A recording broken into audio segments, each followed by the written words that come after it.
Dr. Jim here with Kunga Rinpoche. Kunga Rinpoche is a recognized Tulka, reincarnated disciple of MILAREPA called SEVAN REPA by His Holiness Dalai Lama. He was the vice abbot of the prestigious Nor Monastery in Tibet before fleeing in 1959. He's established the EWAM Tibetan Buddhist Center in Kensington, California, and he's written numerous books and was featured in magazines for his golfing experience. He's wearing a golfing cap today. Welcome, Rinpoche. How are you today? Very well, thank you. Very nice. Yes, thank you so much. I'm very happy. And thank you very much for granting us this interview. Thank you. My first question for you today is, when you contemplate Milarepa's life, when you think about it, what qualities that he had inspire you today? Yes, I mean, there's so many ways to look at it. The quality of the spiritual person who is a very famous person in that time. And as I know that I've been, when I was young at the monastery, whenever I have between the sessions of meditation, I also read many different lives of biographies of great teachers. And among all those biographies, my favorite, the reading biography is the great, the Milarepa, the yogi, famous Milarepa's life story. And when I read it over and over, and then as one more I read it, I got a feeling of very, almost kind of a feeling of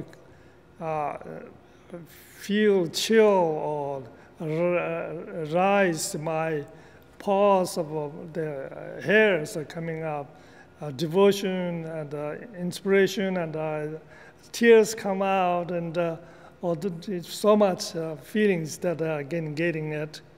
And that's such a kind of person that Milarepa, the great yogi, he had a life, and the childhood is very difficult childhood, and with the family problems, and then through that he pulled out difficulties, and no matter how difficult it was that, and then he searched for the inner spiritual goal, and he went to see the gurus, and he became learning to great yogi, meditator, and his guru, the particular one is Marbalozawa. And when he was studying, when he was young, studying at Marbaloza's place, and he was very, very devoted to the guru. And even that the Marbaloza went to India to meet his own guru, which is Indian Mahasiddha Naropa. And then so the Naropa one day he explained. He asked the Marbalozawa that what kind of students do you have in Tibet? Then he replied, Marbaloza replied to his guru that I don't have too many students, but I do have one young man coming from the upper village. And he is very devoted to me, and he's very intelligent. He's learning. So he's explained a little bit about Milarepa, and his name, and then the great Indian Mahasiddha Naropa. So as what is his name? His name is Tubaga, which means the pleased to hear, which means that when he was pleased to hear is the Tubaga. When he saw the Tubaga holds, and then the great Mahasiddha, he put his palms at his heart like this, and lean over towards to Tibet. And he composed, says, "Kangje mimbe mangruna, kangla nima shadawe, tobakashi chawayi, kibutala cha chalos." And he burned down like this. And at the same time, that all the trees were lean towards to Tibet. And then at that time, the Marpa was completely surprised why my own guru, he is bowing down my young student who is just a learning student, my students. Why is this, my fellow students, why is he so important? Said, why is so important, my Lord? Then Narva says, he would be many times even better successful teaching for the Tibetans, for the land of snow, people of the land of snow, and they're very successful. So that's very interesting. And indeed, that I picked up that my inspiration is that I kind of carried to contain my life.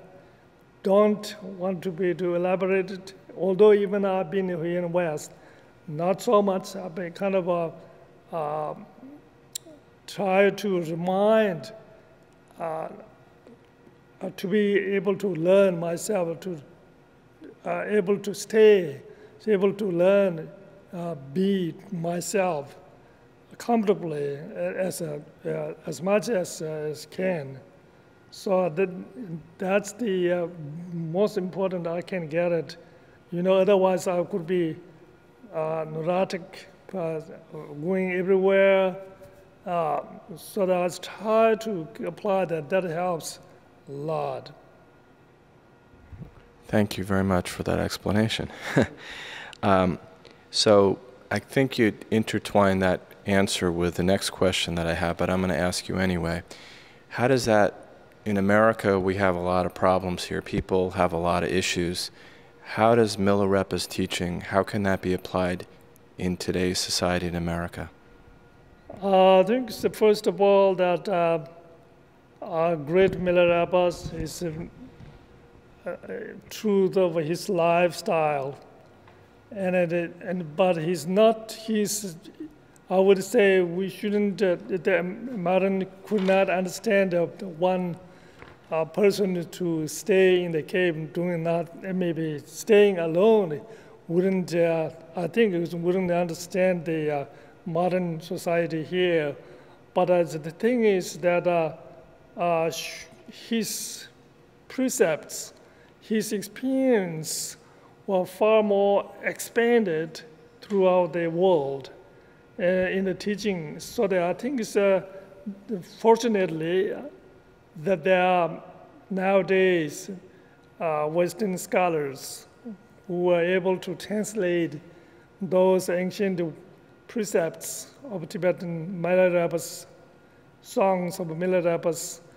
Should read more and to pick it up, to understand the basic nature of humanity and how to apply to eliminate what do you call them? In the modern, we do have ambitious to grab to reaching out more. So I think it's too much is to eliminate, to simplify your life. And it is, particularly in spiritually, you simplified your spiritual and inner growth. Then it should be applied to concentrate in at least a day, 5 minutes, or at least think about inner sit down and meditation, or not necessarily meditation, but walking, or peacefully walking with your companions and the husband, wife together.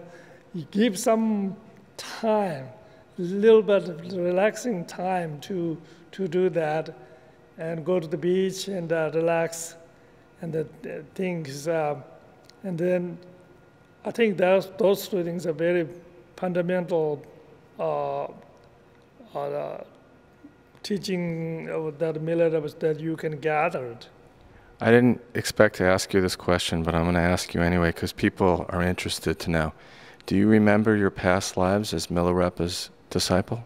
Well, see, this is a correction. Milarepa has been, it's a period that was a little huge, centuries ago, around 11th, 10th century.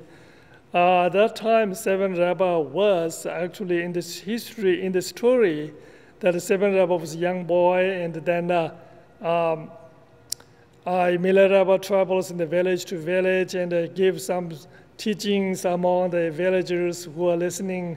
And at that one occasion, that young boy was completely inspired by the presence of the great Milarepa, and then he himself offered, by the mind speech, we say, "Can I offer you as a servant? I'm not a smart boy, but I completely offer my body, mind, speech to you, and can you accept me as a servant, humble servant?" So then he accepted. Then so and through that, continually the life is then it's been many lifetimes. But my immediate life before that, it was a small monastery that has a tulku that was successions of the previous lifetime, and that we recognized as that tulku was also connected to previous tulku, who was also connected with the Milarepa's disciples of Sevan Repa. So that's why I'll be been choosing like that. But to tell the truth,